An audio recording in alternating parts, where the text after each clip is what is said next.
Hi everyone, and welcome to my new series. This is episode 1. Totally opposite from my other series of my gym, which is not going to stop by the way. But I have an interest in guitars, so I'm going to try and build one. I wonder if the wife will let me get a coffee machine out here. I can already hear her probably saying no.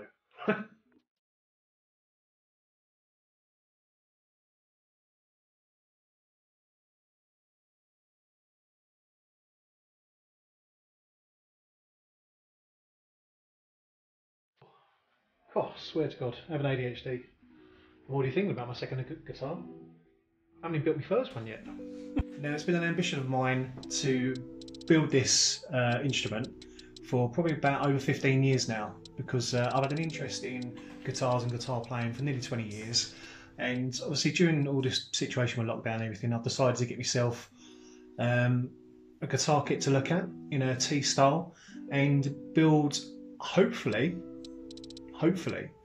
a Fender Inspired Professional 2 Telecaster. So in this episode what I'm going to do is double check the electrics to make sure everything fits the body as it is. I know the pick guard is already pre-set in, so I'm going to take that apart and just see what's underneath there. Can't imagine it being much. I need to double check that my new bridge that I bought and plate fits the body with the pickup. Yes, I will double check that. I'll make sure I double check that. And then I'm not going to sand the body today or anything, but what I am going to do is have a look at the neck, check the frets, because typically with guitar kits I've heard that the frets, even though they're in and it's playable, I'm going to double check them and make sure they're all fine to use. If not, I'm going to get a fret file, etc., and just double check everything. Yeah, I think that's the best thing. I'm not going to lie, I'm excited and nervous at the same time, but it should be fun. I am going to jump in straight into the videos for you guys to watch of my first episode of myself sorting out the body, checking all the electrics and making sure everything fits fine, and also a bit of preparation. But first of all, I just wanted to show you this picture. The reason being is because I actually purchased 2 guitar kits on eBay. One of them is the one on the right hand side, which shows the black binding around the edges, and that come with a rose board effect neck. And the one on the left hand side is actually an upgraded body. I believe it's an ash style, but with a maple neck, and I actually needed to change over the 2 styles. So I want the rose board neck onto the ash body, and I want the maple neck onto the I think it's like a popular type wood body with the binding on it for my 2 guitar projects. I hope that makes sense, but let's jump straight into the unboxing of the guitar and get cracking. Now, I purchased a guitar, as I said, from eBay earlier January this year, and it comes like this basically, all boxed up, wrapped in a little bit of foam covering.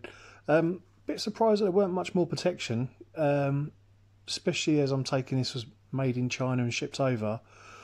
But luckily enough, it come to me in good condition. You can see the pick guard's already sort of screwed in and held there with the other bits and pieces from the separate bags. It already seems sort of semi. They obviously quickly, go over it with a little bit of sandpaper because it was quite smooth when I felt the body. But yeah, it didn't feel too bad, to be honest. The neck, obviously, with this one, as I explained earlier, I did swap over the necks with the other guitar kit, but this one typically does come with the maple neck. It felt okay. It weren't too bad as I was feeling it. I still need to go over the frets, though. I know that because the other neck felt pretty much the same. So there's a couple of things I was looking at. It does look straight, but it would need a little bit of work. You can definitely get away with just bolting it up and playing it straight away, but as I said before, I want to try and I'm going to upgrade these guitars and make them a lot better spec than when they come anyway packaged. So that's my ambition with these, and getting them all set up. Now, I was very dubious about these electrics and everything that's coming through from China, basically because it felt very, very light. Now, I've had Grover tuners and bridge plates and things like that from previous Telecasters. I've owned Squires and Epiphones and things like this, and it's felt very, very light, very light indeed. But that's the standard plate and pickup that you have there. Seems okay, seems solid enough. That weren't too bad. But I was very wary of the switches, and they give you a lead to play with. Nice little touch, I suppose. And these tuners, which are very questionable, very light. Even when I picked up, I mean, that's 6 in a bag, and when I picked them up, they were very light and flimsy, especially as I was trying them out. But hey, what do you expect? I mean, the kit itself cost me in total around about £89, something like that, including free postage on eBay, so you can't really complain. Now, I was pleasantly surprised actually with the tone and volume and the three-way switch that come with this kit. It seems solid enough. The knobs seem very, what I call firm to twist, shall we say. And the three-way switch seems really solid.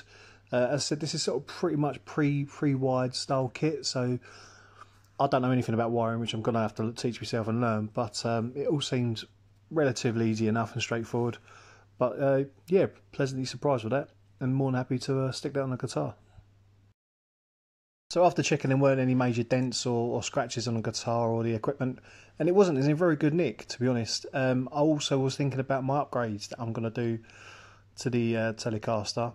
So I've already purchased some bits and pieces that I'm going to show you in a minute, just to improve the playability and to see how I want it made, to be honest. So here I've got an upgraded ashtray saddle with the gold string holders there. I'm upgrading tuners to Wilkinson tuners, which is very nice, more solid, and will hold the tune of the strings a lot better, help with the playability of the guitar. I'm changing the back plate, so I've got a new bolt-on back plate to go on there. That's a real bone tusk, nuts and Fender decals as well, so it should look really nice when it's done. Now I come across my first stumbling block, and what I realised is that that's the original kit saddle tray. You probably notice it's actually bigger than the one that I bought there. I had to test if it actually fitted and looked like it went into the body, and I'm safe to say it did, but the holes didn't line up. But it wasn't a problem, because I know that I can pre-drill some more holes in there and make it fit quite nicely. That will match the pick guard as well.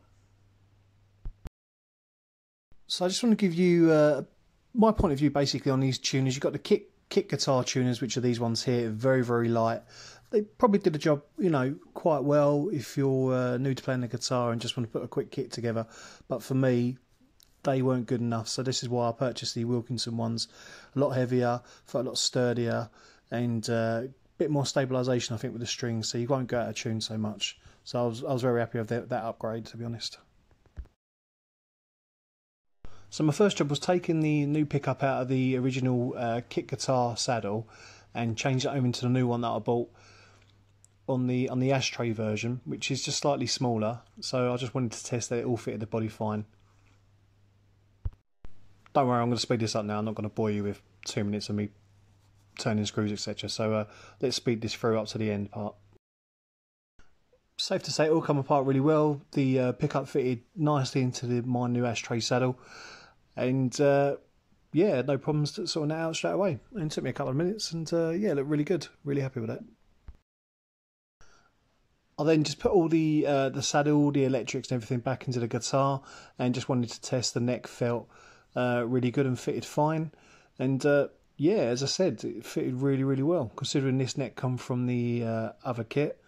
It slotted in really well. A little bit of tension there, but that's what you need, because obviously I'm going to be painting and eventually lacquering the guitar. So very happy with how that looked.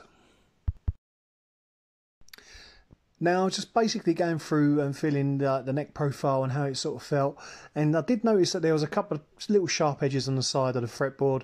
So I use this small 6-inch fret leveler just to go along the sides of the frets, just to literally take off the edge of the sharpness and to take it back a little bit. So I recommend doing that first on the kick guitar, just to double check that it's, because the playability, the last thing you want is when you're playing the guitar to feel something sharp on your fingers as you're going up and down the neck. And this file's got around about 320 grit sandpaper on the side, so it's just enough just to take that edge off and make it feel a lot smoother when you're obviously going to be playing the guitar. My next job was to basically tape up the frets and to protect the fretboard from the crowning and the fret leveling that I'm going to be doing next, to sort of make sure this is all a lot straighter and flatter, shall we say, and a lot more better to play on, really.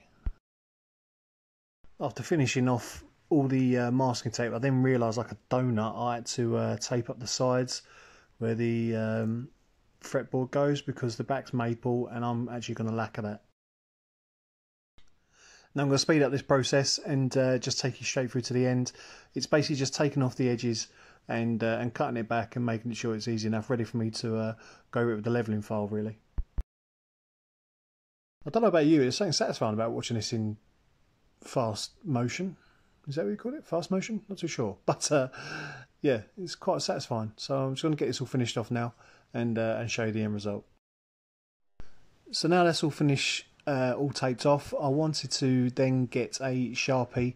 I didn't have a black one, so I got a dark green one. Just basically what you're doing is going over each and every fret with the Sharpie, for the pure fact that you wanted to find the high and low spots that you wanted to check with your frets, because I did actually go over it with a fret rocker, and there was a couple of high spots, nothing too major, we're talking a mil or two out, but I did double check it, it was a little bit high. So yeah, I just wanted to go over it and file it down, really. And this is a good way to do it, because when you've marked it with a permanent pen, don't obviously get it onto your fretboard, but as long as you mark it with permanent pen, it comes off as you're filing it, and then you can see your high and low spots as you're going over it with the leveling file. Now obviously you may have some pen or Sharpie on your frets still, but don't worry about that, because whatever's left over is going to be polished and buffed at the end of your build anyway, and it'll easily come off, as long as you don't get it on your fretboard, which is another reason why I wanted to tape it all up anyway. Now here, this is where I purchased I think it's a 16 or an 18 inch fret leveling file, which come with spare sandpaper grits as well. So 240, I think 240, 320 and 400 that you can sort of add as you're going over your files and you're leveling. This is a fantastic piece of kit.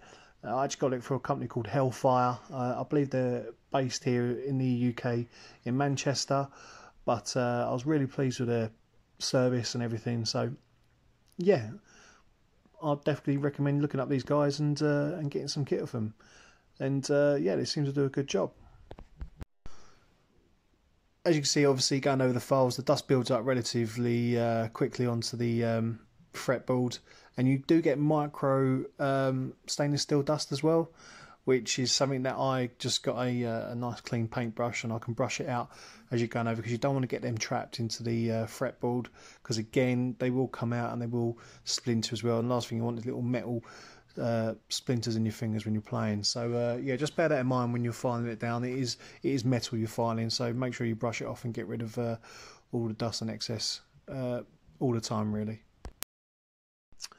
Then you just want to double check with your fret rocker that you have obviously found all the high spots and managed to file them down, and just always double check. I always recommend double checking everything you do, especially when it comes to woodwork, just to make sure it's all level and looking good. And yeah, I was very happy once it's all been filed down. So the final part of this job was basically getting my fret crowning file and going over each and every fret individually and rounding off where you flattened it with your 18 inch leveling file. And yeah, it seems to do the job really well. I was really pleased with this. This is a lot more work than you normally would do on a kit guitar, but as I said, I want to. This is for me, so I wanted to make sure that I want to do it right. I'm teaching myself and I'm practicing. I'm learning all the time, so you know, no doubt there's loads of other ways you can improve it and do things a lot easier. But I'm learning as we go along, and I'm really enjoying it at the moment. I'm a bit conscious on timings and editing this video together, so. I'm going to leave it there, guys, for episode 1. I hope you enjoyed it, and If you do, please drop us a like and subscribe. Or if you've got any questions or queries, fire them my way. Whether you're a beginner or an expert in building guitars, I'm really open to taking advice and any criticism you guys have, as long as it's friendly. And yeah, thank you for watching. And I'm going to do a little outro and see you on the next one. Thank you for watching episode 1. As I said before, I'm very new to building guitars. I've got a carpentry background, but I'm very excited about getting this all built and sorted out, and I'm hoping you guys are going to enjoy it as we go through the process. Any comments or questions, leave them below. I'd be quite happy to get back to you. And I hope you come back and join me for episode 2. Thanks, guys. I'll see you soon. Coffee, my son. I need coffee, that's a fact. Yeah, coffee.